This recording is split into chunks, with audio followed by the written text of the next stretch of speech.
the peanut butter and the chocolate are together, then we get a Reese's peanut butter cup. And that's the thing, I want to eat. But where I think the numbers guys really make bad mistakes is they don't see obvious mistakes. You ever been walking through the jungle and you have the serpents over here, you have some lemurs over here, you have some birds squawking, but every so often, if you look carefully, there's a mystical, magical unicorn that runs right by you? I don't think this stuff is like a science, like a math puzzle. I think the intangibles is like the art of investing. And it's good to have a framework and your checklist. But what you're trying to do is get all this stuff into your head and then just make it essentially is like an emotional decision, but it's supported by like all of these sort of fairly structured things. For an advertising-free version of this show, check out wallstreetwildlife.com.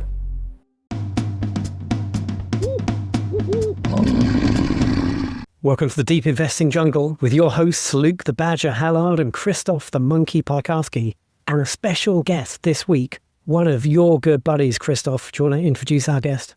Before I do, Badge, let me ask you a good old-fashioned rhetorical question that's not really rhetorical. You ever been walking through the jungle and you have the serpents over here, you have some lemurs over here, you have some birds squawking, but every so often, if you look carefully, there's a mystical, magical unicorn that runs right by you? You ever seen one of them? I don't smoke the same funny stuff as you, buddy, but I know where you're going. Well, I seen a unicorn. That's right. I seen a unicorn or two in my day, and I swear to you, we've caught one of them for your viewing and listening pleasure today. None other than Daniel Big Banana Joshua Rubin. Daniel is a legend in the old school investing circles, and he has a particular, I don't know if it's niche that we want to call it, but he has a particular focus because, well, that focus being narrative, and that's because he is himself a man of words. He's a literator, a screenwriter, a playwright, an author, 27 Essential Principles of Story, which on the Amazons has pretty superb reviews, pretty much 5 stars if you round up. Most of them were some of the ballot stuff in Daniel Paid Monkey. But the other 50% are totally legit. And anyway, he's a master craftsman of the word. I've always loved his posts on The Motley Fool. He and I got to know one another out in the wild, and he's just a legend of thinking about what it means to tell a good story. So, Daniel Big Banana Joshua Rubin, welcome to the jungle. That is an awesome intro. Thank you so much. I'm so happy to be with you guys. I'm really, really excited about this because it's funny. I just finally tried AI. I'm such an old freaking geezer. And I put all my, statements, financial statements into it. And I got to say, because I've always been very, very skeptical of how I invest and just think I'm lucky. And finally, I was like, can't be luck. Like, I think I err on the self-critical side more than the egomaniac side. And neither one is so great. But it's been a great run. And I think it's been a really decent run for a lot of us. But I guess what I'm saying is I really, really believe in what I'm doing now. Like everybody has their own style. And I think I'm so glad you both responded to that last post, because I thought it really crystallized what narrative investing is. And the term story stock gets such a bad rap. And I like having a chance to talk to you guys about how important this is. Because awesome. Hey, Daniel. So let me interrupt you, if I may. If you get a word in. So, yeah, that's right. That's right. I know you. I know you. The post that Daniel is referring to is the Reddit post. If you go to the subreddit Growth Stock Investing, which is run by our good buddies Bear and Drowsy, and it was there that Daniel posted his manifesto of sorts, which we thought is fantastic, and this is what inspired us to get his unicorn horns on the shelf. You know what? I read the post yesterday, And actually, I think growth stock investing is Aehr and WPR. I read the post yesterday. I'm like, this is awesome. Like, I left like a comment on there. And I messaged Krzysztof. I'm like, this is really cool. Can we talk about this on the podcast? And he's like, I know that dude. I know him. I'll get him on the show. Not only do I know him, I taught him everything he knows. That is true. I have worked with Monkey as a serious spiritual counselor. I'm like excited to get into this. So tell me when I could. I'm like one of those raptor things in the beginning of Jurassic Park. I'm just itchy to get.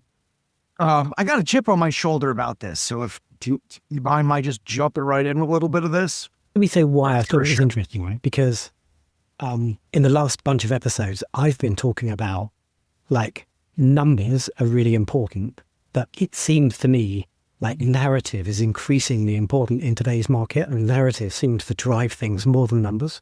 And I think we're all invested in similar kind of stocks, and narrative is like a big part of that. I loved your post because that actually helped me kind of clarify a whole bunch of kind of fuzzy thinking in my own head, because I saw these two things as totally distinct, and you brought them together in quite an interesting way. And so that's like, I think that's a really good focus for our conversation. Yeah, and obviously, I don't even want to talk about a certain stock that's eating up the souls of planet Earth right now because it just drives everyone crazy. But I mean, look, let's face it, SpaceX is driven so much by narrative and wild dreams of, and that's not really what I'm talking about. You know what I mean? Like that's such a rare. Like I don't have anything to learn from studying Elon Musk as a person. He's just another force of nature. But what I do think is really important is, and the reason it's funny, I think I have a little bit of a chip on my shoulder about this, is I have an older brother who's a brilliant guy. And he's a scientist, and he did like postdoc at Harvard, and he's a math science guy. And I think in a lot of our culture, those guys are the smart guys. Like creative guys who have a different kind of intelligence don't get the respect they deserve. And a lot of it's, for good reason. But what I mean is, I really think like you can see certain people and you can tell their character, you can tell am I allowed to curse on this? Is this a curse free? You can tell they're full of shitness. You can see certain things. And over the years, I feel like I've kind of systematized my method of what I look for in people, in narratives, in branding, and it keeps working. That's all I know. Like it's worked again and again and again. But here's a really interesting thing. In my experience, it's better at identifying really good people than it is at, there are people I don't like who do great. Like I'm not a SpaceX guy. It's almost too much narrative for me. You know what I mean? I'm a blocking and tackling, fastball down the middle, kind of narrative investor. If that makes any, I can develop that thought if we want it. But I realize for people who haven't maybe read the post yet, you have the numbers, you have the financial analysis, and you have the technical analysis, especially nowadays when everything's tech. But those two things need all the intangibles. And what I laugh at is when value investors go clinically insane because they think they know the truth. And I know I'm talking to a philosophy man over there. Luke, I don't know your passion for philosophy, but I know, Krzysztof pretty much invented it with Socrates. But, so anyway, but you know what I'm saying is these things matter a tremendous amount. Who are the people building the company? What is the story they're telling? What do they say they're going to do? And then structuring that into a classic story is an incredibly valuable thing. Sorry, I feel like I got a little, the horse left the barn a little bit there. Yeah, it's on the second lap. But can I bring you back for 1 second, Daniel? And ask maybe what to you will feel like a very basic question. Sure. But you wrote a book about the principles of story. Right. And you're talking about literal stories and or plays. Yes. for which we have some words: story, play, script. What is the difference between that, let's say Hamlet, or the narrative of Hamlet, and narrative as you're thinking of it in the investing world? Are they synonyms, or are they really wildly different things? This is a great question. Thank you for helping me get back on track here. The bottom line is, as I understand, I love to strip narrative down to its most simple, fewest words possible. And what that really means is a story is driven by the idea of, will a hero do what it takes to acquire their object of desire? Will Frodo Baggins get the ring in Mordor? Will, in romance, it's will the boy get the girl. In medical, it's will the doctor cure the patient. And in police, it's will the cop catch the killer. And now I call this classic dramatic structure. This is the well-made play. This is the stuff we all know and love. And I find that when I studied so many of the greatest stories, Crime and Punishment, Hamlet, there's a mistake that I think smart people make, which is that somehow classic dramatic structure is dumbing things down. And it's not to say that like Proust and more experimental stories aren't awesome. They're just kind of a different thing. They're kind of, and again, brilliant writers need different structures, but classic dramatic structure is this simple. Will the hero acquire their object of desire? And in stocks, that is always, will the CEO and the company do X to achieve meaningful gains? And the simpler you can say that story, I think the better, at least in the way I do it. So like, for example, one of my favorite investments ever was just Netflix in the beginning. And it literally was this simple. Like Reed Hastings, the CEO and founder, couldn't have been clearer. My goal is to add subscribers. When more people pay for Netflix, I can buy more content. When I get more content, I get more subscribers. Actually, Daniel, that's even, you skipped the whole chapter. Sorry to interrupt, because this is one of my main narrative stocks that I cut my teeth on. Before all of that happened, there was a villain. That villain's name was Blockbuster, Blockhead. And at some point, the villains start playing dirty by giving the movies away for free. And the stock market panicked because, like, what the hell? You can't compete with a company, But our knight in shining armor said, no, streaming is the next thing. That's the princesses in another castle. So anyway, same point. But that's a great, as a narrative investor, that was one of my favorite moments of all time being an investor was, oh my God, the villain, it sucks. It looks like a Goliath, but it's dead. It can't possibly do that forever. It can't have the stores and lose money every time it sells a new subscriber. And it was great watching Netflix navigate that, because Reed Hastings was like, there's not, we're going to just have to wait this out because they're going to fall. And, eventually it happened, and it was, one of the greatest moments in that story was, I don't know if you remember this, but Carl Icahn, whatever you call those guys, corporate raider, came in and he bullied Blockbuster into becoming 7-Eleven. And that's when I remember going, holy, if I was stronger, I would have bet more than I did. I'm like, that's not going to work, So anyway, but that's a great point. The villain of the story, the antagonist, an antagonist in classic dramatic structure is anyone who wants to thwart the hero's attempt to get his object of desire. So the enemy of the villain of every stock story is the competition. And I love a weak villain, in our story. So just to get back to your main question, the biggest difference between a stock story and a work of fiction or, a novel is in a novel, we want to see the hero get the crap beat out of him. The joke is I always use Lord of the Rings as an example. People will say, why doesn't Frodo just jump on the eagle, eagles fly the mortar, throw the rig off, get back. That's what we want to invest in. But that would be a horrible story. We want to see him get eaten by a spider. We want to see his conscience get tortured. We want to see, him get chased by orcs. And we want that little bastard to, so that when he finally gets to Mordor, we're fully invested. So yeah, like the hero's journey, that is one thing because it makes an engaging story. But you're saying you want your companies, like say CrowdStrike, you want them to have failures like 2024 where they take out the internet because then it's the George Kurtz hero story, super transparency. No, it's funny. I want a smooth sailing to gazillions of dollars. I want no trouble.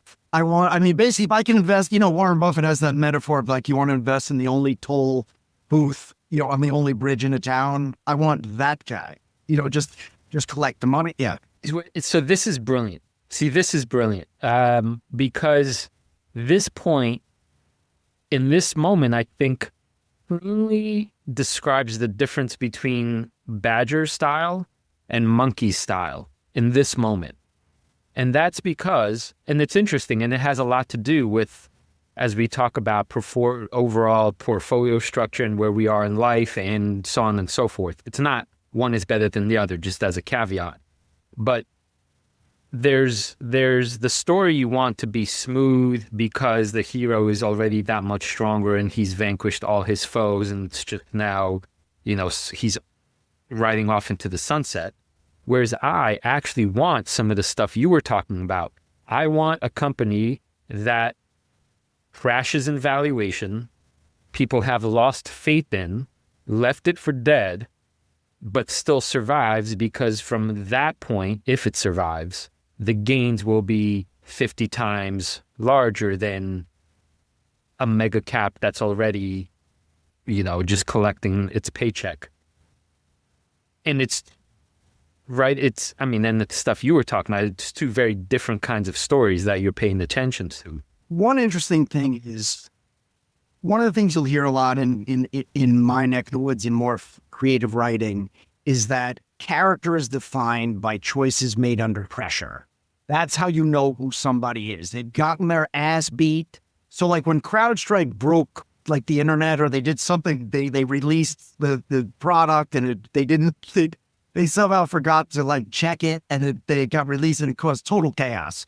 And I forgot who it was, like the COO said he went to this award show to like collect a Razzie award for worst like company of the year.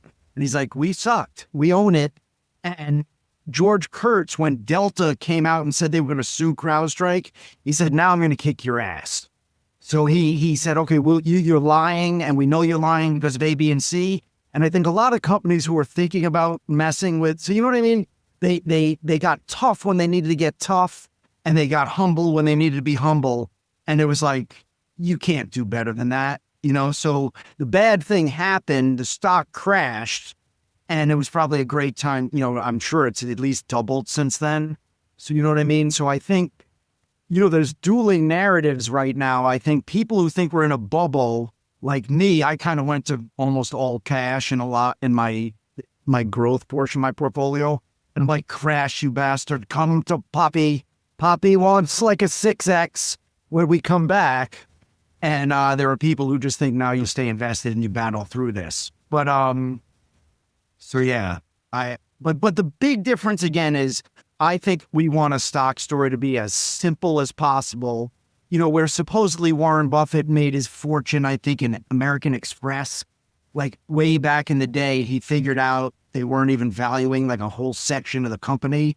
And he's like, this is a joke. Like, this is 100%. The market's just going to wake up, figure this out, and I make a ton of money. And that to me is the most beautiful kind of stock story. How do you look at, like, we talked about narrative quite a lot. Let's talk about numbers as well, because that is also an important part of the puzzle. In your mind, how do these two things kind of fit together? I basically start all of my analysis with actual, like I consider myself a little bit of a film noir bank robber. Like I kind of feel like I'm coming running in to make my money and get out. And whereas like I'm not doing the deep, heavy, everything starts with the heavy financial analysis. Like I built up an army of guys like you guys, like analysts on Seeking Alpha. I literally have a list of like 12 analysts, and I make sure those guys have done the heavy. I'm not in the weeds of the fine print of, you know, how hyperscalers are doing the taxes of their, you know, GPUs and shit. So I start there. Like that brings the ball down the field. And when I see guys who are happy with the numbers, the growth rates, the profit margins, all the stuff that I stay in my lane. You know what I mean? I am a narrative investor. So if you look at the whole picture, I feel like you have the financial analysis, the business analysis, and the narrative analysis. But for me, I think of the narrative analysis like the edge of a puzzle. Let's say it's like 10% of the whole analysis, but for me, it's kind of the most important part.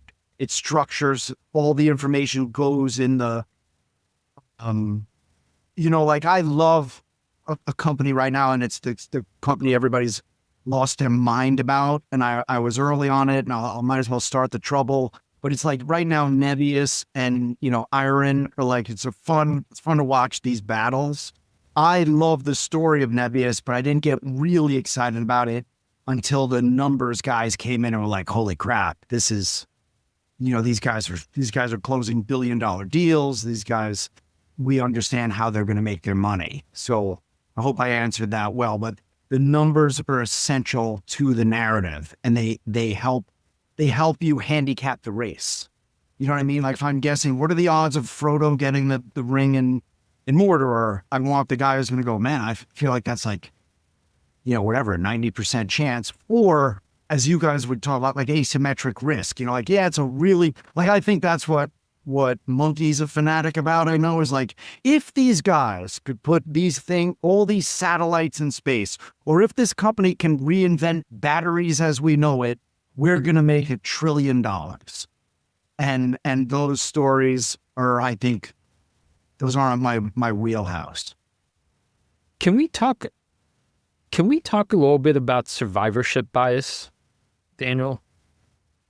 That is the idea that there's 100 narratives out there, and 99 of them will be skulls and crossbones on the side of the road, and you won't hear a peep out of them because they're fucking dead. But you will hear endlessly about one of them because that one survived. My doubt or skepticism about narrative, just on its own, so to speak, is that it can trick people into getting excited over, let's say, the story too much, and that most of the time the story ain't gonna work out. And it's, you talked about in your post, it's interesting. This is maybe more in the gray area, Lemonade, right? In the early days of Lemonade, it was mostly purely narrative, and they have a great brand. They have a great narrative. If you look at the stock chart from that hype period to now, it's not been a good investment. I've now recently invested in it as of a few months ago because the numbers show up. Yeah, it's still it's a relatively small position, but I'm learning, I'm building, and so now the numbers and the narrative have caught up. But as you yourself said, and I don't know if this is, I'm not sure it's a critique exactly, but at some point, the narrative failed you, right? The pure narrative failed you. Why did it fail you? What could you have known about it? What could you have done differently 4 years ago or 5 years ago? Was it simply to say the numbers aren't here yet, so it's only narrative? Literally that simple. Yeah. Where I got really excited by this different kind of brand, hearing that my daughter and all her friends were buying the product. But yeah, I didn't have the numbers underpinning it. And I use the example of, like, you keep hearing people who talk about the bubble, that Wile E. Coyote. They use the metaphor of Wile E. Coyotes ran off the cliff, and he doesn't fall until he realizes there's nothing there. And I guess for me, the numbers hold up the narrative. Like you can't have just narrative or you don't have crap. Like another stock, but I think, yeah, that's the whole Megillah. The numbers are the logical underpinning of the narrative. Like you just don't have anything without that. I mean, stocks exist to make money, and money is a numerical, mathematical thing.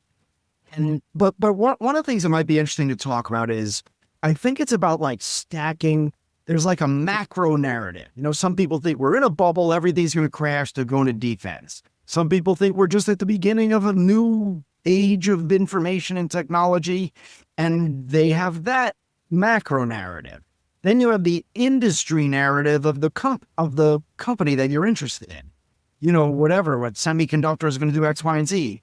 Then you have the company, and then the company is made up of, you know, technology, finance, and it's what I call intangibles. I think intangibles is a really big word. I think some people specialize in. And by intangibles, I mean the people, the branding, the things you can't slap a number on and think you have some kind of truth on. You know, like I always think of, I think of sports a lot. Sometimes a captain of a team, whether it's, you know, football or soccer, as we call it, but a guy walks onto the arena and you go, that guy. I mean, I'll tell a quick story, but like when I was living in LA, my daughter got picked to be the goalie on a traveling soccer team. And I wasn't a big soccer fan back then. And all the dads on the team were obsessed with David Beckham was coming to Los Angeles. I'm living in LA. And I'm like, who's this David Beckham? Why are people losing their mind for this guy? I didn't know who he was. I am not kidding you. I got to the arena and I went, who's that guy? And it was Beckham. And I'm not joking. That dude's charisma, you could have plugged into that and it lit up. Like people went out of their mind. And I'm like, that guy, I want to invest in that guy. Okay, see, sorry, Daniel, this is, I can't resist. This is... Go ahead, let it rip. No, this is hard. This is, I think you literally spelled out a really sharp double-edged sword. Okay. Because charisma, I mean, that's how cultish things start. I mean, especially in the religious, you know, like people say, I want that guy, or, you know, but when you try to marry that, let's call Elon, let's say Elon for short has that charismatic thing. If you're saying that that's not enough, I mean, you there kind of said, I think the point of your story there was to say, oh yeah, I know when I see it and I want that. But then we step back and say, well, sure, okay, then Elon has it and SpaceX is Elon's new thing, but the numbers are negative at the moment.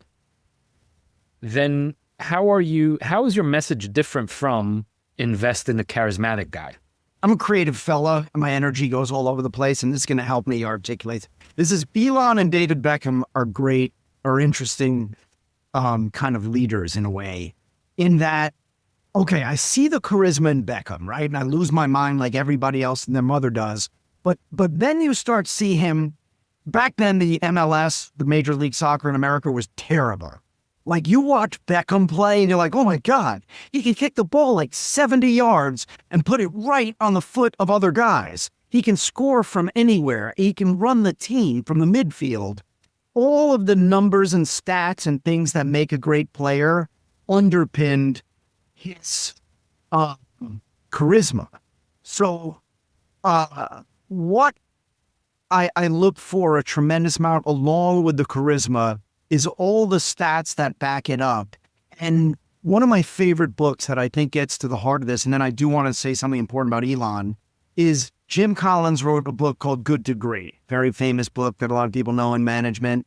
And in the book, he talks about level 5 leadership, meaning those kind of leaders who built companies that endured for decades. And what he found is they had and this is the biggest thing I look for, they had a combination of grit and humility. So I thought, there was another guy who was like the co-captain of the Galaxy, Landon Donovan. And Donovan's like the American kid hero, the golden boy of MLS. And they hated each other's guts at first. But they got together and they went, we gotta get along if we're gonna win. And then they won like 3 titles together because they found a way to work together. So that humility and the tenacity work together. So it's a combination of humility, grit, and a kind of raw charisma. Because we need these guys leading the army. So let's face it, but I like a kind of quiet charisma. I want to tell you, I'm on a run here, but let me just tell you about Elon. That's really important. When I was originally in Tesla, this was years ago, he had the greatest document of corporate narrative storytelling I've ever seen, which was he wrote this famous letter. I don't know if you remember it, where it said, here's the plan for Tesla. And it was 4 bullet points.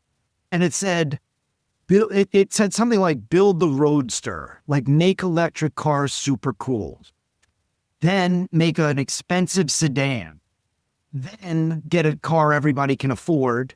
And then while you're doing this, put up power stations so you can so you get longer range and power the whole thing. And I went, oh my God, that's the greatest story I've ever heard in my life. I love this guy. And I was all in. And then I don't know if you remember this, but he inserted himself into a fight over these like kids who were trapped in a cave in Thailand. And then he said he was going to help build a little submarine to get them out. And then some guy fought with him and he called the guy a pedo. And I went, whoa, what's happening? I didn't sign up for a pedo fighting submarine maker. I was this guy. And then I thought he lost his mind. And the whole story, then he was building tunnels. And I got out, but obviously I was pretty wrong because he 100x the stock since then. Well, but I think, I'm an investor in everything you can own. That's an Elon company. And I've been a SpaceX investor for some time. But I've gone off the guy. And I've said that on the podcast many times. But to add to your, or Jim's framework about grit and humility, Elon has no humility now. He's certainly got grit, no argument. But one thing he also has, which I think is incredibly important, he can just attract the most incredible talent and build the most incredible teams. And if you can foster that culture of innovation in a company, you can just do incredible things. And it doesn't matter what your starting point is. Investors are throwing money at you, and the greatest talent in the world will almost pay to work for you. And you're just going to out-innovate everybody. And that's how he's charged through and broken industries and turned business models upside down. That's a great point. And I think in Joseph Campbell, and you hear about the hero has to attract allies, and without a doubt. And I think that might be a really underrated part of Elon, because I saw Gavin Baker, one of the big famous venture capitals who's been with him forever. And he said Elon's amazing in his opinion at, I guess, when you're importing the best engineers, software engineers and computer engineers from Taiwan, they have certain food they eat. And he was talking about Elon will literally build, he claims, he'll get the best chefs. And those intangibles, you can't quantify them. And that's what drives the value investors crazy. But I think you're right. Give me that kind of guy all day long. But again, I do really think he's a once in a trillion years human being. And for me, there's no lessons to learn from. I laugh when people read a book to try to be like him. You're not going to be like him. You're not going to impregnate 15 women at a time. You're not going to, it's just, that's a, I don't know what that is. I know I misplayed it. I can guarantee you that. If I go back in time, I would have just I said, submarines, tunnels. Yeah, I'd own a flamethrower. So, not a flamethrower, actually. But yeah, I like a leader with humility. I feel like, I've said this to Krzysztof before, I feel like I own things like Tesla in spite of Elon rather than because of Elon these days. But yeah, still incredible investments. Right. But you will laugh, my personal style, and then I don't know if this is something other people can use, but I literally feel like I can rule out a company by a photograph of the leaders. And it's just, I see ego and I'm out. It's not that I think the company will do bad. And that's an important point, at least for me. I just see the best investors that I've followed for so many years. Saul Rosenthal is the famous guy a lot of people watch this might know of Saul's investment discussions, was a board on the Motley Fool. And he used to say, you can't kiss all the pretty girls, probably not allowed to say such a thing anymore. But you can't invest in every kind of company. I know Bear, the guy you talk about investing, Bear. I've known him for a long time now. I know you guys. A stock that's right for one person simply might not work for another because I fell in love with this company, Nebius. I can hold it through 50% drops, no problem. Because I believe so much in everything about the company. But if I didn't really have that same conviction, I'd watch it probably go down 10, 15%, go, I'm out of here. I can't get into this thing. And I think that's really important. What I've learned is playing your game, a soul. I just couldn't do what Monkey does. I just can't. Well, wait a second.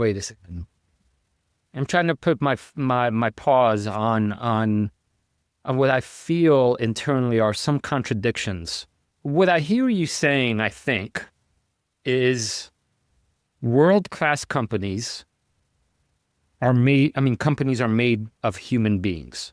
Yes, 100%. A company is an abstraction, but you pull away the abstraction, what's a company? All the people, all the building blocks are people. And you're seeming to say what gives you conviction to whether a 50% drawdown is you've identified these gritty, paradoxically humble, yet at the same time charismatic beings that through hell and high water, they're going to slay the dragon. And that helps you sleep at night or keep your money on that company. Yeah. Is that so far, is that sort of a fair reflection? Incredibly fair. All right. So there's that side. For me, the difficulty is the flip side. Like the heroes that, it goes back to the survivorship bias thing, that often the heroes we hear about, the Elon Musks and the George Kurtzes and the Bill Gateses and the Steve Jobs of the world, they end up building the mega caps. But the same kinds of heroes, say, many of them will also be dead and you'll just never hear about them.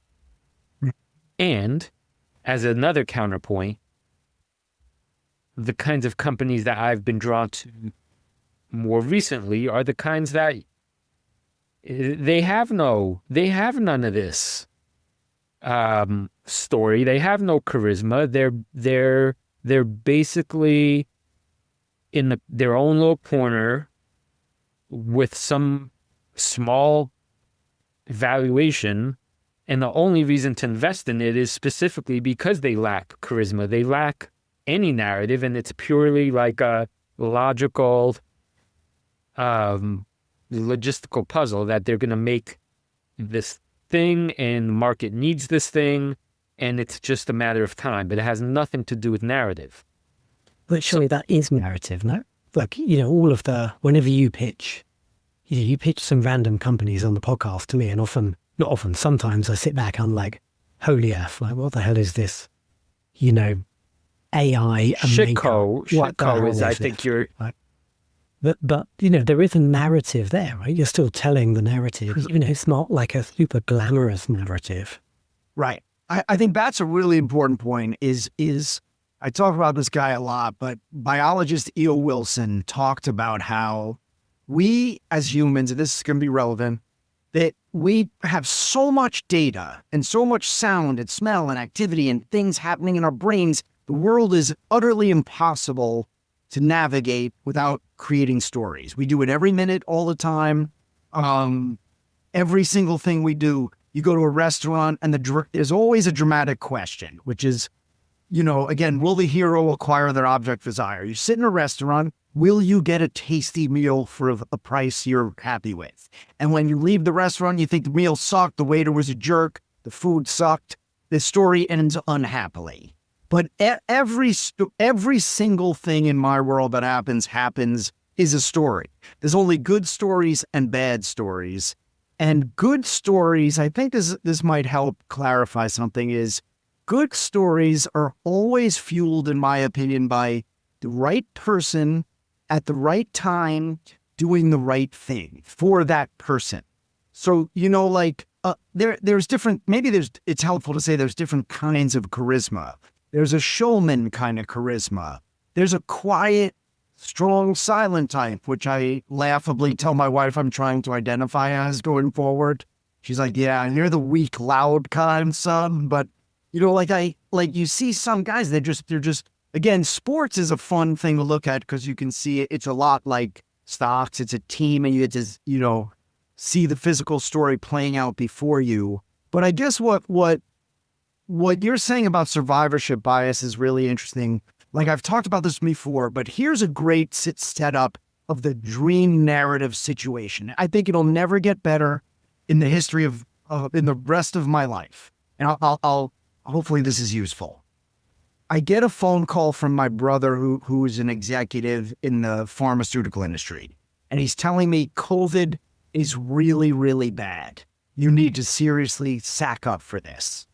I go, all right, then I'm taking all my money out of the stock market. I don't want to be in it if the world might be ending.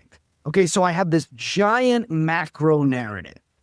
Secondary, we're all at the time, this is like 2020, into cloud SaaS stocks in my investing group.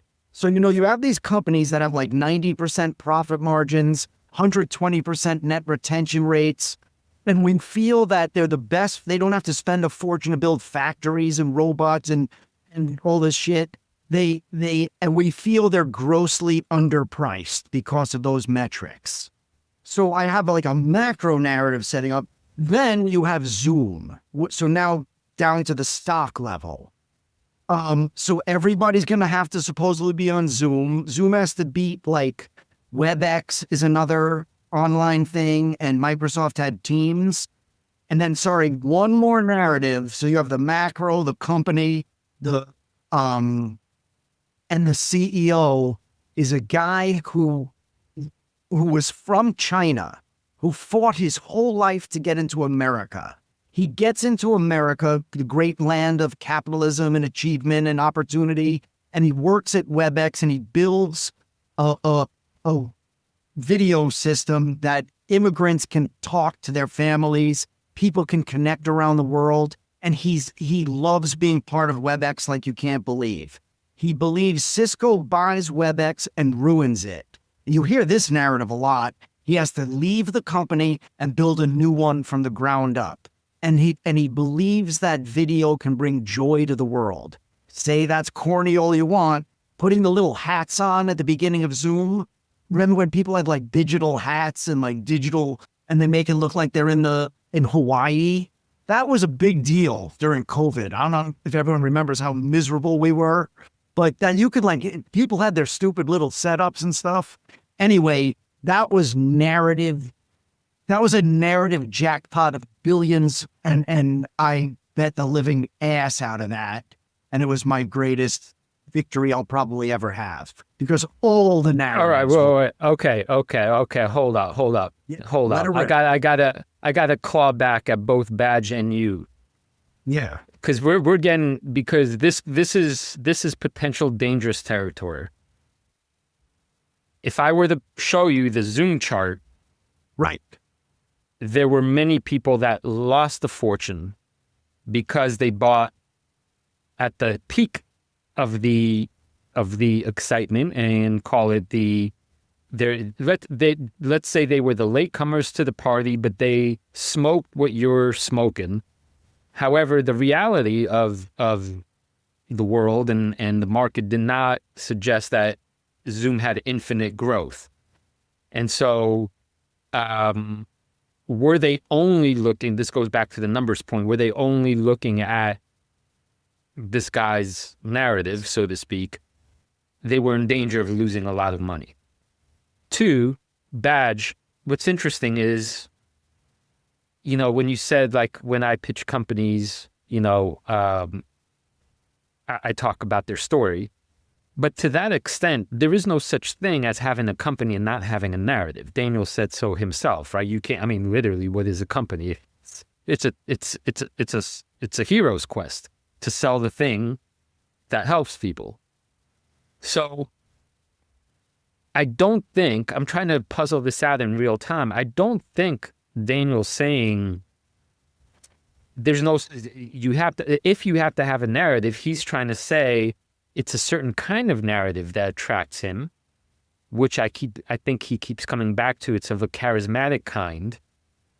But I'm suggesting that's I'm not sure how that's an edge unless you somehow marry it with all the other stuff, valuation and timing and the hockey curve and so forth, which I don't think contradicts what you were saying, Daniel. It's both and. I think numbers 100% underpin the narrative.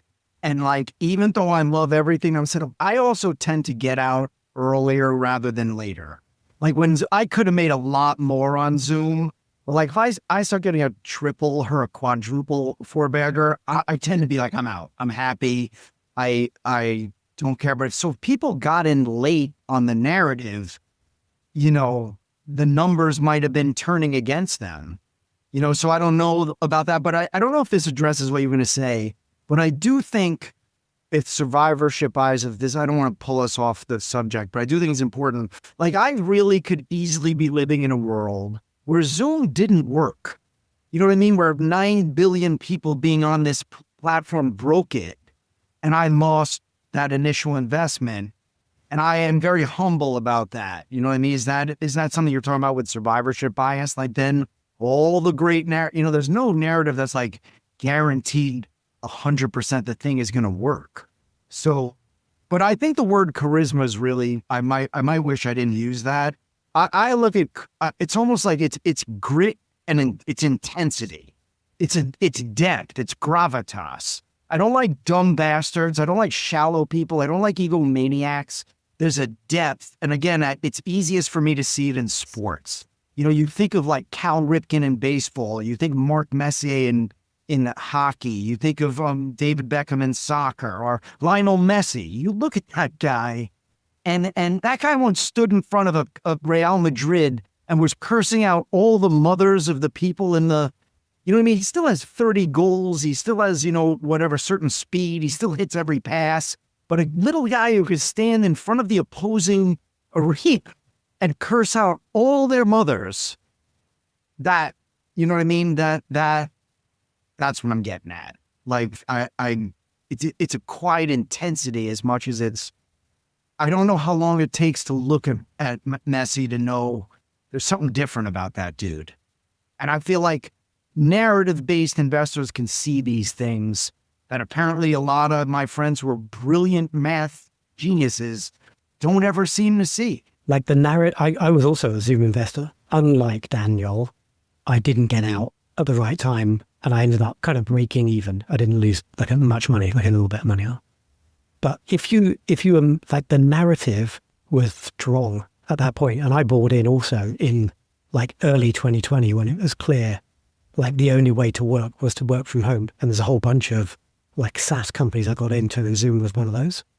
And on my screen share, that like back here, January 2020, April 2020, and the green line on here is percentage change in revenue growth. And like, if you were tracking the story, like the narrative, like clearly the world needed much more of stuff like Zoom. And I agree with you, Daniel, like Zoom did it better than the clunky, like WebExes and, Google Meet was pretty primitive back then. Teams was like video was not that great. Zoom just made it super easy. And businesses leaned into it. And like in April 2020, 169% year-over-year revenue growth. In July 2020, 355% revenue growth, 368% revenue growth. Like the world was buying what Vui was selling and the market cap like chased that up. And at its peak, it got to like a 158 billion, billion-dollar company. But if you were studying the narrative and the numbers, like come April 2021, revenue growth was still impressive, 194%. But by July 2021, I know you're coming off strong comps, your revenue growth is down to like 54%, 33%. And so that was the point where like the world was saturated. The companies had bought enough of this stuff and people started to realize it's just video conferencing. Like I actually bought this thing already because I own Microsoft Office, or I've got, Google Suite and I get stuff for free. Revenue growth was dropping off. And that was a good time to sell because the narrative had changed. The numbers had changed. And, people who got out good got out at that point because the market cap then chased its way all the way down. And now it's like an $18 billion company. I think that's this is the perfect visual of what we're all talking about.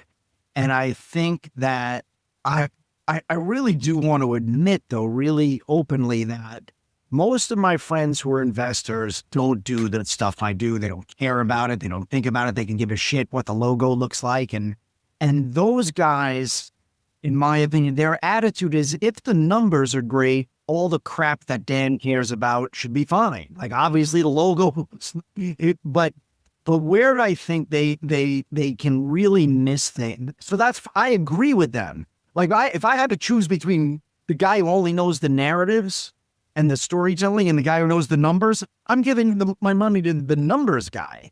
But it's when the peanut butter and the chocolate are together that we get a Reese's peanut butter cup. And that's the thing, I want to eat. But where I think the numbers guys really make bad mistakes is they don't see obvious mistakes. So for example, one of my favorite companies that I ever hated was called New Relic. And I really don't want to be mean about anybody. I'm trying to be a nicer human in my old age. But the CEO went on like CNBC, and I find those interviews incredibly valuable. And he was talking about having ADD, and he's throwing his hands all over the place. And for me, that was not charisma. That was not comfortable in his own skin. And then he mentioned, I didn't even realize it. I was like, what is with this name, New Relic?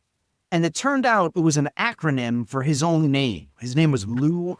His name was Lou Cern, New Relic. And I went, you could take this. I was on an investment group Zoom call, and I said, guys, you can take this company and shove it up your. And then guys are getting mad at me because they think what I'm saying is really shallow. And I'm like, nope. And what I think they don't understand, some math guys and numbers guys and financial analysts is, and this is a really big point, Lou Cern is better than 99.9% of every jackass like me who ever started out. I've built a lot of bad entrepreneurs. I'm not a great entrepreneur. I'm a creative guy. End of story. But this guy built a $5 billion company. But what I think confuses people a lot is that don't get you to 50. Like I think people take it for granted. Like $50 billion is hard. You gotta hire a lot of people. You gotta buy a lot of things. You gotta do a lot of things. And I realized this dude is a AAA baseball player to me. Those are the best baseball players humanly imaginable, except for those guys who make it to the major leagues. And that's where I think narrative is incredibly valuable. When you have all the things I love together. And let me just say this. I know I'm jumping around, so thank you for trying to kind of corral me. But again, I love to talk sports in a way because this is really valuable. You look at a team becomes a new team. So right now you have the Las Vegas Golden Knights, right? They're an incredibly popular, massively successful home run of an organization. Every game they have a dude up on skates with a broadsword. And they go berserk, and they make another guy come out who's like the embodiment of the other team's logo, and he slays them. The place goes berserk. If you look at this team, the Las Vegas Golden Knights, a Golden Knight is a tacky, ridiculous thing. Like a knight he's got golden armor. It's over the top. It's funny. It's ridiculous. but it's a dual meaning for Vegas night. You know what happens in Vegas stays in Vegas, Vegas nighttime. It's fucking genius. It's a great name. And what I would argue that I think a lot of people won't join me on this is if they're smart enough to get that right, they're probably smart enough to get a lot of other things right. And that's just, again, this is just one data point. You know, and they did. They've been a fantastic. They're competitive every game. You might say, well, that has to do with tax rates and guys wanting to live in Vegas. Sure. But does that make sense? You know what I'm saying? Like that I see that in, again, CrowdStrike was one of 100 companies. CrowdStrike is a great name. We crowdsource the information and we strike back at the adversary is what they said. Like they were going to uncover who's doing it and find photos of them. And it was a fun company. Their product is called Falcon, like .ai. A Falcon is the fastest being known to humanity. Everything about it touches me in a very erotic place, to use a monkey. And that's been an amazing company. And the value guys are still belly aching to this day. They still think it's grossly overpriced and blah, blah, it's not fair. And so, am I any contradictions here that sound like bullshit? Because believe me, this cannot be allowed to be like full bullshit narrative based on junk. These are tangible, legitimate. And to be honest, I probably would love to one day. It's funny, I was in LA, I was a TV writer and I wrote a book. Nobody seems to care that much about like business, unless you have like billions and, you know, shows about billionaires and their perverted families and stuff. But business is a hard sell, but I would love to quantify all this because I think it could be quantified as much as anything else. I really do. I think you could rank the logo, you could rank the story, you could rank the people, you can do things, and that's what I think I do well. But to be honest, I don't think I've been articulating it as beautifully as I might in other times. I see a big parallel here so before I was podcasting with Krzysztof, I used to podcast with a good buddy, Albert, and we had a show called Telescope Investing, and Albert and I came up with our take on like what you're referring to as the intangibles. We called them like our telescope investing lenses. And, you know, there were things like, actually editors, I'll make a graphic. Editors, if you could show the telescope investing lenses graphic. There were things like, you know, tailwinds, like does the company have like market forces supporting it? Leadership, which we've talked about a lot. Does it got like a massive serviceable addressable market, low cost of production, a strong moat, a strong brand, network effects? Like, and we tried to put a bit of a framework around the intangibles.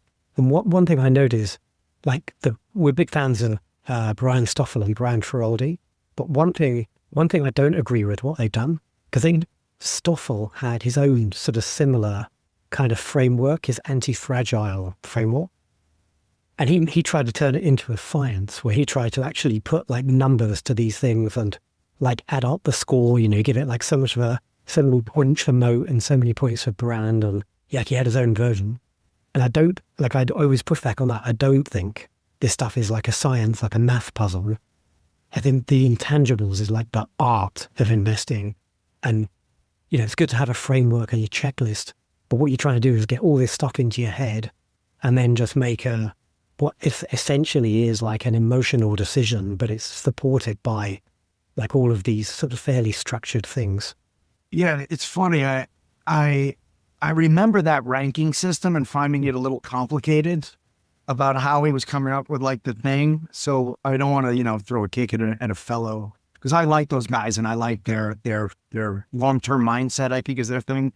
And, but I do think you're right. There's always going to be art in this and just judgment and taste. And, you know, someone might not like the logo that the Vegas Knights have. I think it's genius with the V and the weird eyes and the Knights helmet.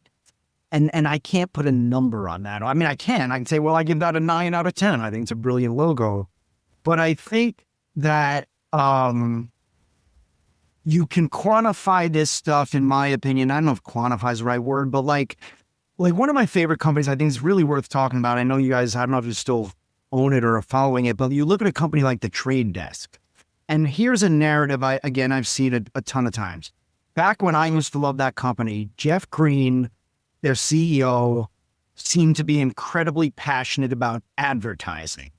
And he had been in so-called ad tech his whole career. He sold a company for like $100 million or $75 million to Microsoft. And then he built Trade Desk. He was so passionate about the idea that everyone can win in advertising.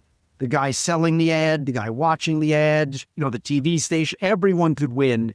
Because like I shouldn't be seeing 9 million Discover card ads because I don't want a Discover card.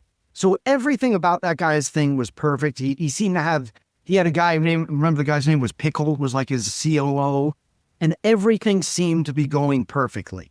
Now, this is really interesting. If you look at that just as a narrative and hero's journey and all the classic things, it didn't seem to have much competition. Then all of a sudden, now every fucking company in the world has to deal with Google's doing it, Amazon's doing it, Microsoft's doing it, Meta's doing it, and all of a sudden, out of nowhere, there's a Goliath coming at you that you didn't see the day before.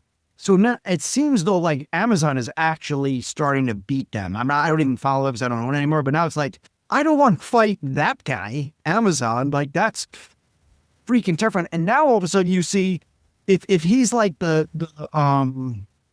what's his name, Strider, the leader of the Lord of the Rings, or Gandalf.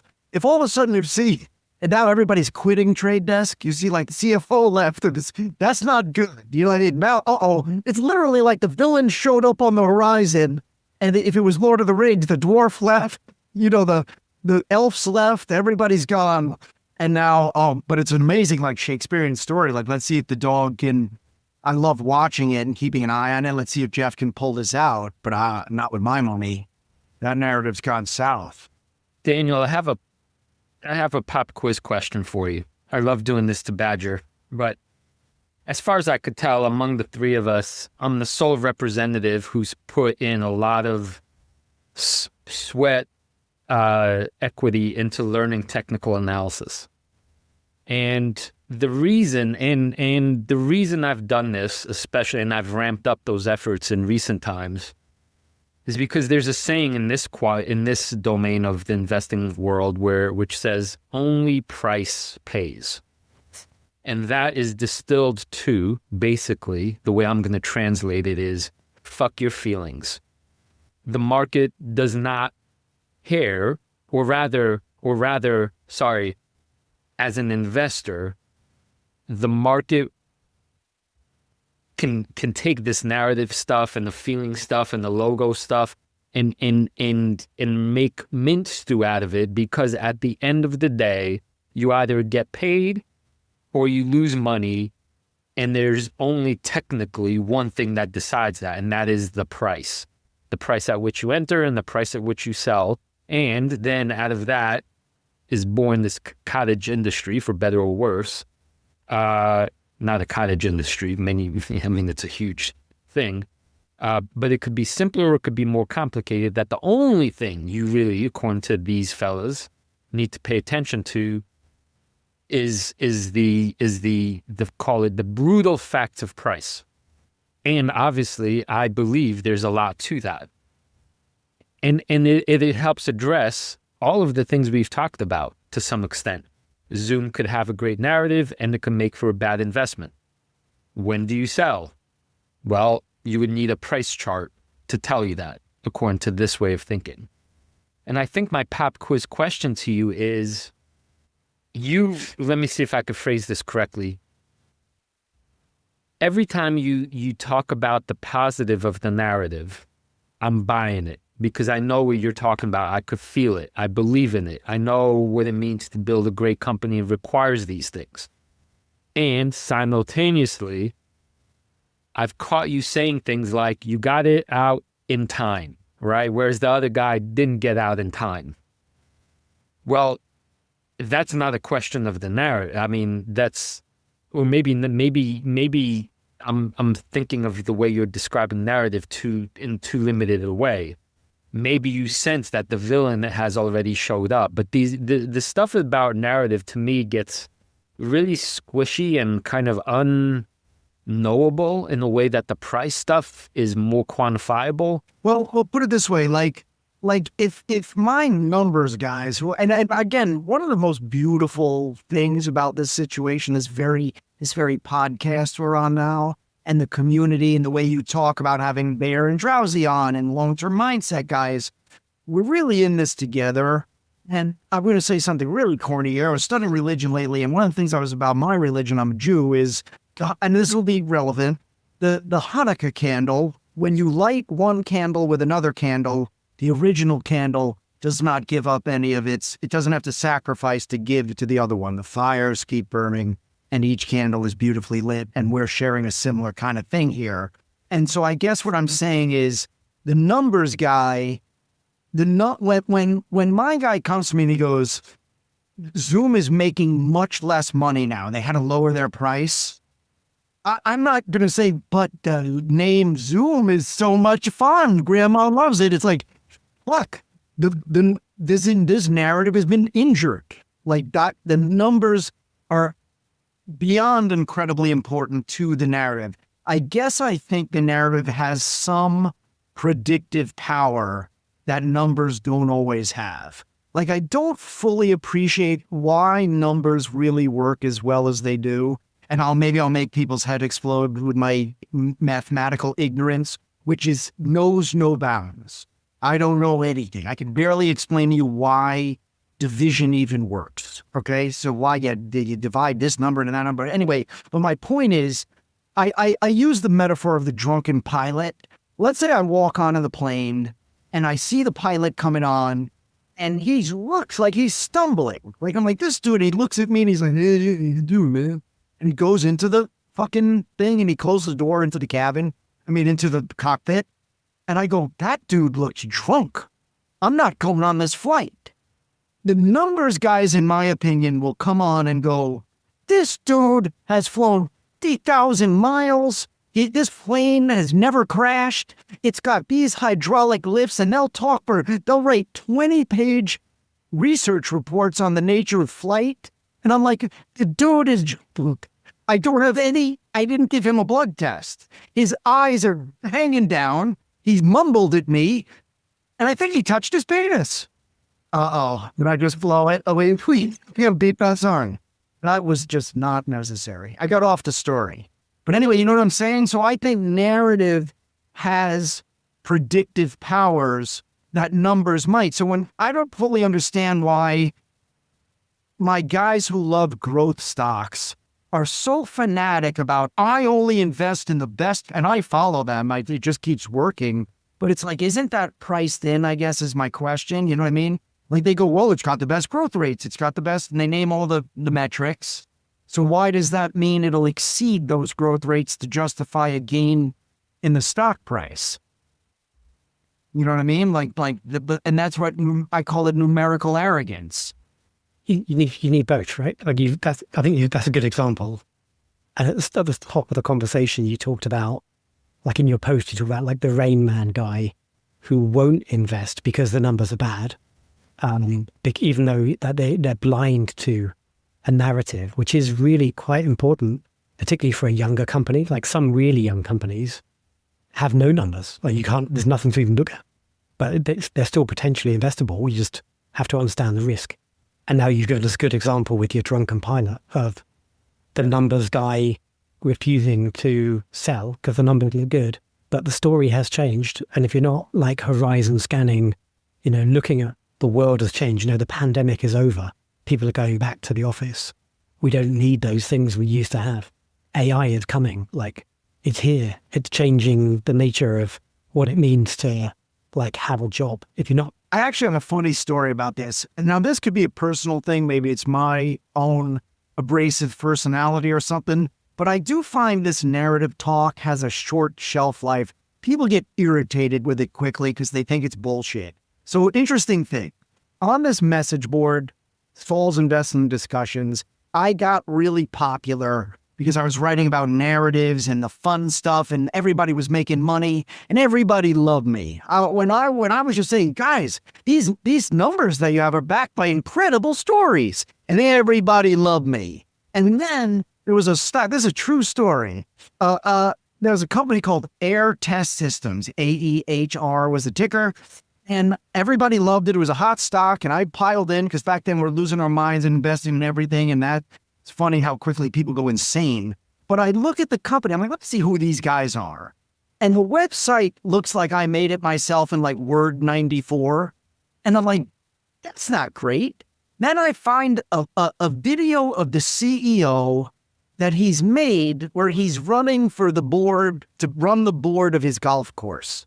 And he's talking about how they've got to have better bathrooms in the golf course. So I went online. I said, guys, I'm not investing in this company. This guy's fucked. This is the B team. Not interested in this. And the one other guy started posting all this information about like the product, the wafer chips. And I laugh when the average imbecile, who's clearly just a regular Joe investor, becomes all of a sudden a tech expert. You know what I mean? Like that's a kind of different kind of narrative, but they all of a sudden delude themselves into thinking that they're experts in all these industries. Like in my mind, it takes a long time to learn about an industry. And I said, sorry, this narrative is crap. I don't even know what the company's name means. I don't know who the guy who founded the company looked like he was going to pass away before it was just such a disaster in my opinion.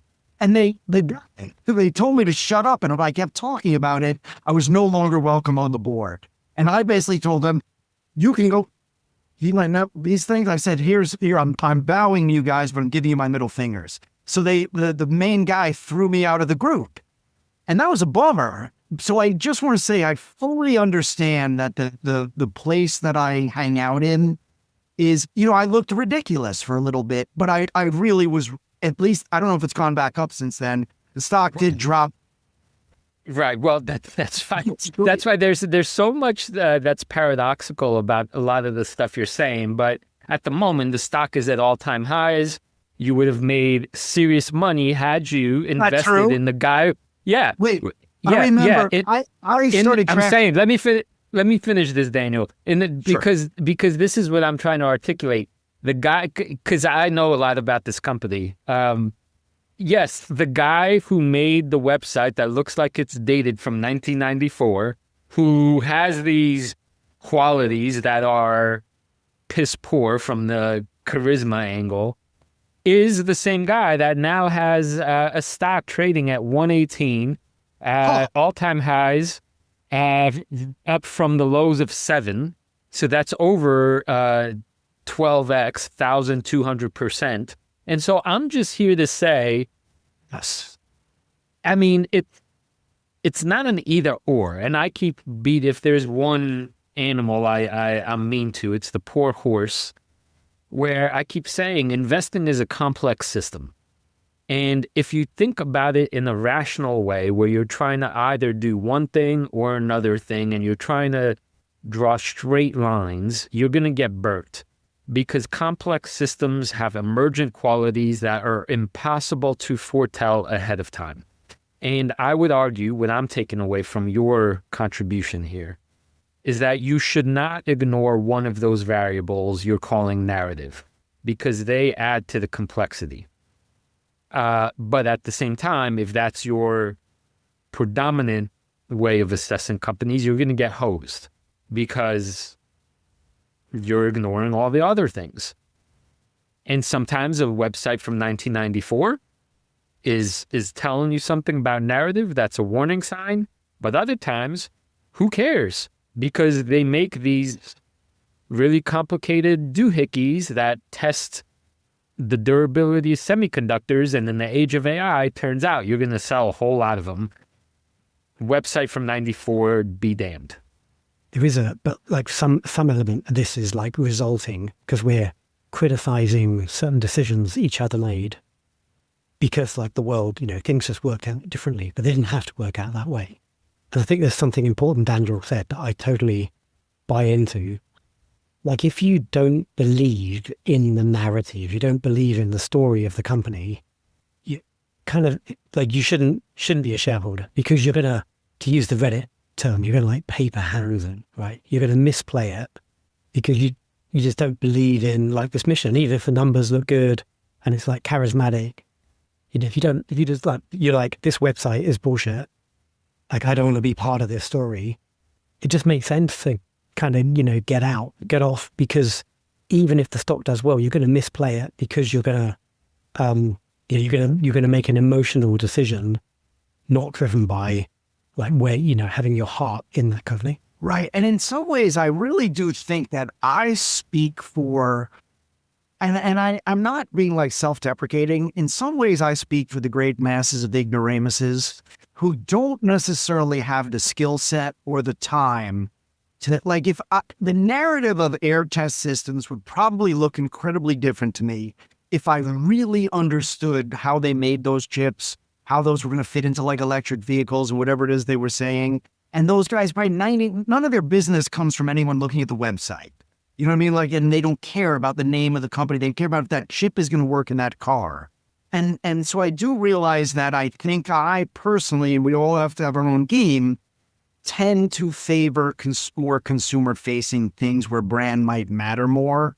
You know, like I like everything about Reddit right now personally. I happen to use it. You know, that's how I came to meet you guys.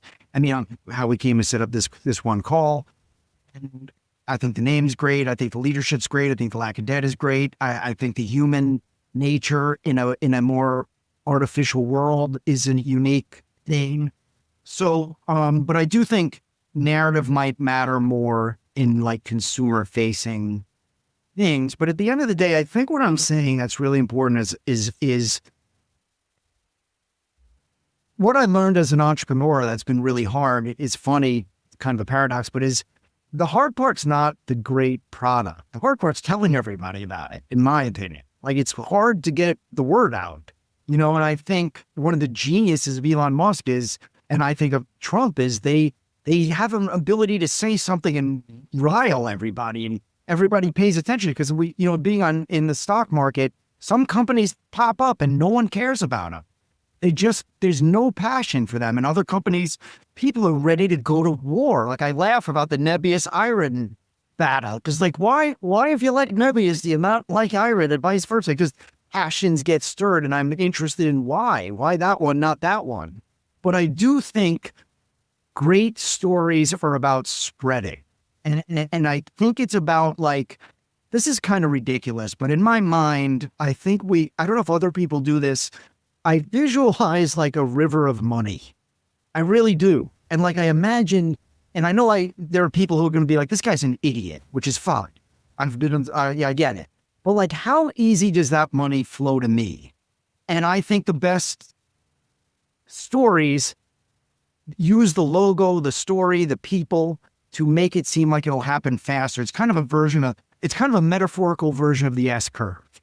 You know, it's how fast. All right. I think this is a pretty good time to stop, and I'm gonna throw, because I'm of two minds here. This whole conversation, I've been yes and, which is my maybe last parting words are in response to what you just said. I thought of what happens to a company that never attains this passionate base, because they, let's say, lack this narrative cool. And I immediately thought of Buffett and his approach, which maybe is on its way out, but he's like, I don't care about passion. Like, eventually the market will weigh the numbers. I got to jump in here. Sorry, Raft, interrupt you.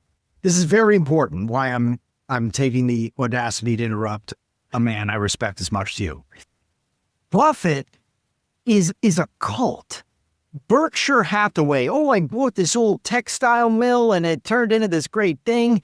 His lack of narrative is a narrative, kind of, so to speak. His Charlie Munger and Warren Buffett have charisma out the ass. Okay. We're talking about, we're talking about at least important. But we're talking about two different things. So anyway, maybe we need a round two of this conversation. I intended that comment to be at bottom.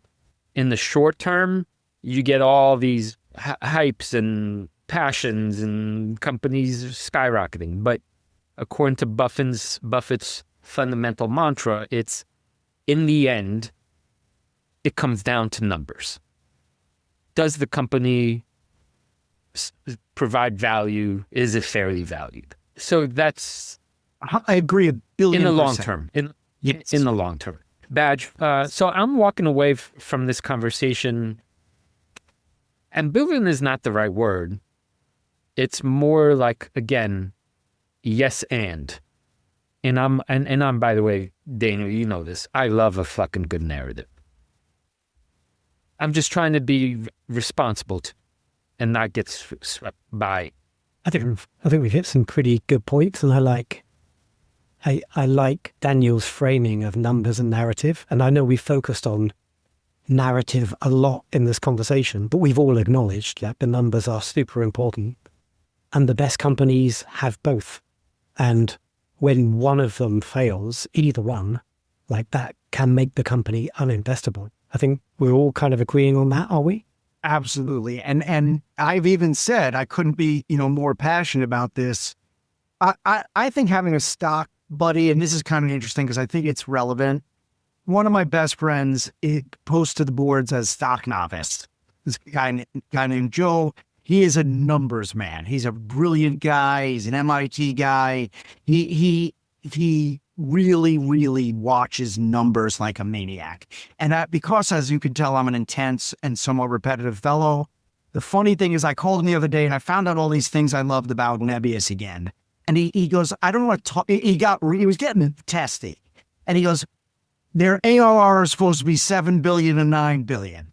If they reaffirm that, I'll keep holding. If they raise it, I'll add more. And if they drop it, I'm out. And he was kind of like, shut the F up. I've had enough of the narrative and I, so that might be irrelevant. And I would agree, I'm down with that too. Hey, I have to listen to this too. And I is what I'm saying. I do see the speciousness in the neck of the woods that I play in. But I also want to say, and I hope this doesn't come off as ego, because I swear I'm much more of a self-critical person than a braggart.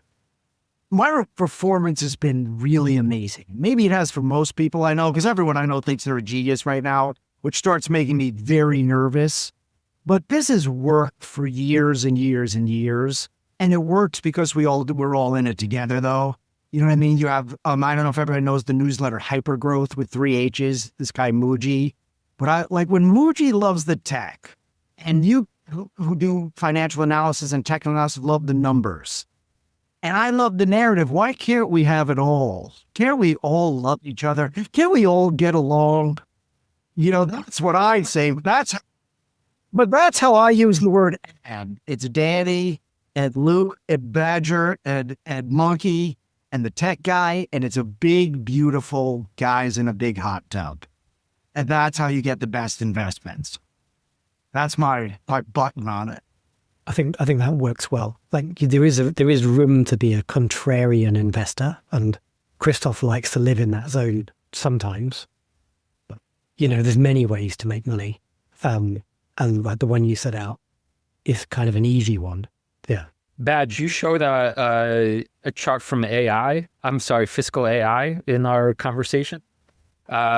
Shall we applaud their efforts and what they help us accomplish on this humble pod of ours?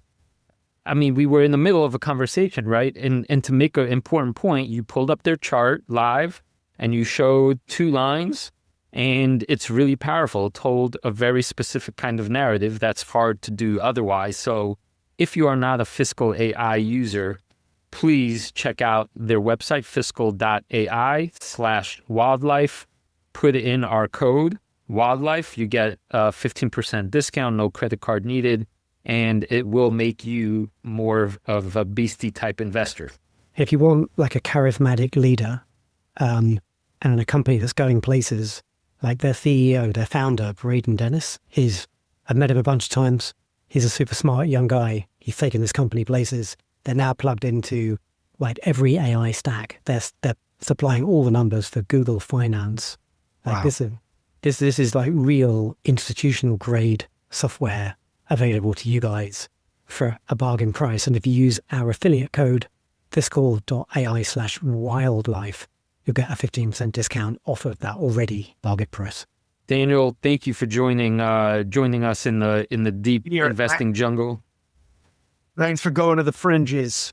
Where can our if our listeners want to find more of you and more of your book, what should they do? Yeah, thanks a lot, because I haven't started really advertising this yet, but I built an MFA level course on storyprinciples.com, and I really appreciate you sending this. And I realize it's completely free. It's easy to sign up. It's just a real passion of mine. I think that kids today were spending a fortune on getting an MFA for like $250,000. This is an MFA level A to Z total writing system for free. So storyprinciples.com. Thanks for giving me a chance to share that. I really like that site. And we'll drop a link to that in the show notes today. Right, guys. Fantastic. Thank you. Awesome. What a great conversation. All over the place. I got a lot out of that. Thank you for your time, Daniel. Typed it up.